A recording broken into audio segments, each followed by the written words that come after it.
It's been 20 years since Perfect Dark first released, but why, after so many years and a less than graceful sequel, is Perfect Dark so revered by fans across the world? It might be my rose-tinted glasses, but the late 90s was a golden age for gaming, especially as Nintendo's new console released with not one or two, but 4 controller ports. The N64 was going to be a dream for those who wanted their multiplayer matches on the TV as opposed to on the PC. But for it to truly kick off, there needed to be a game that made all those fancy coloured Nintendo controllers worthwhile. Step forward, Rare. Nintendo's dependable second-party team had been doing extremely well in supporting the Big N up until that point, with classics like Donkey Kong Country and Killer Instinct helping the SNES become hugely popular. But the N64 required a different sort of game to help Nintendo to flesh out the 4 controllers. To do that, Rare stepped up and acquired the license for the upcoming James Bond film, GoldenEye.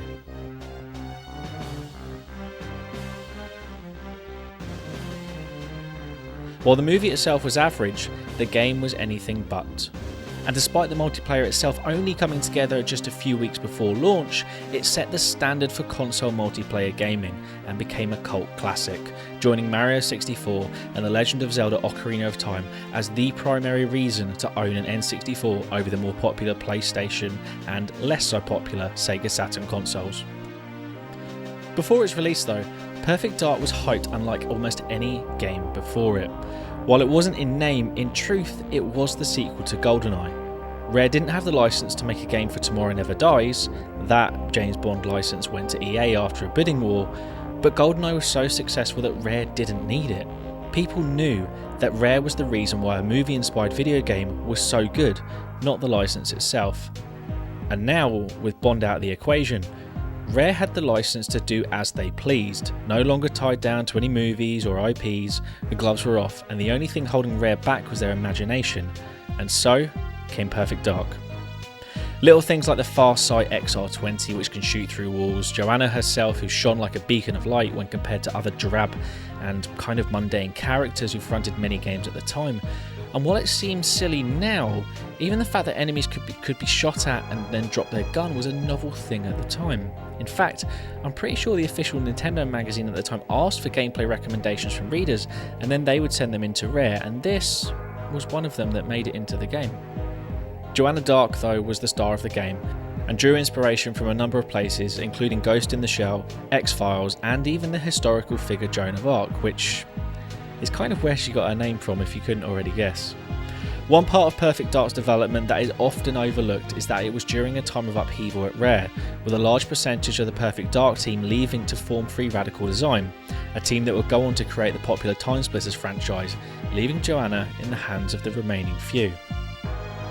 They didn't do too bad though, as Perfect Dark is one of the highest rated video games of all time, attaining a 97% on Metacritic and receiving universally positive reviews from all outlets, gaining a 9.9 from GameSpot, 9.8 from IGN, and Nintendo Power described it as undeniably a work of art and more compelling than most action movies and much deeper than any video game of its type. Perfect Dark's relevance to this day, though, even encompasses the speedrunning community.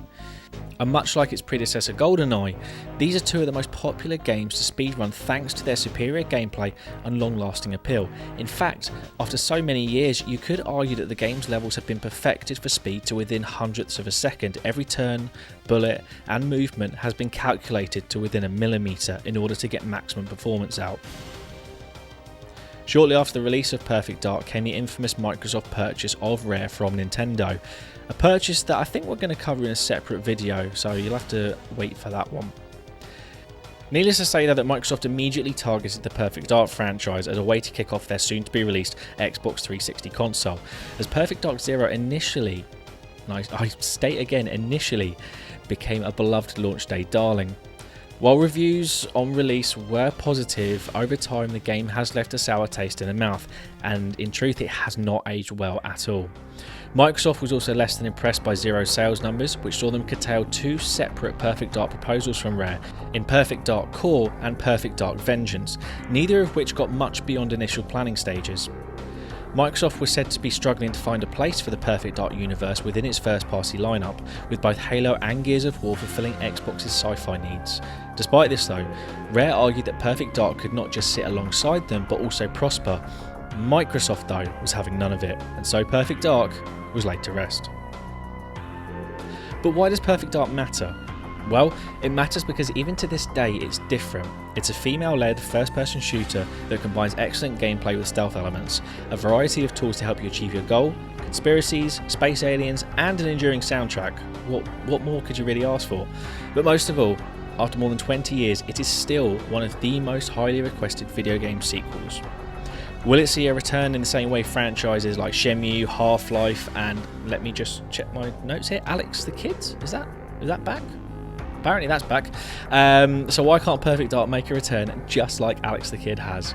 At this point, it's actually the likeliest it's been for years that Joanna Dark will make a return.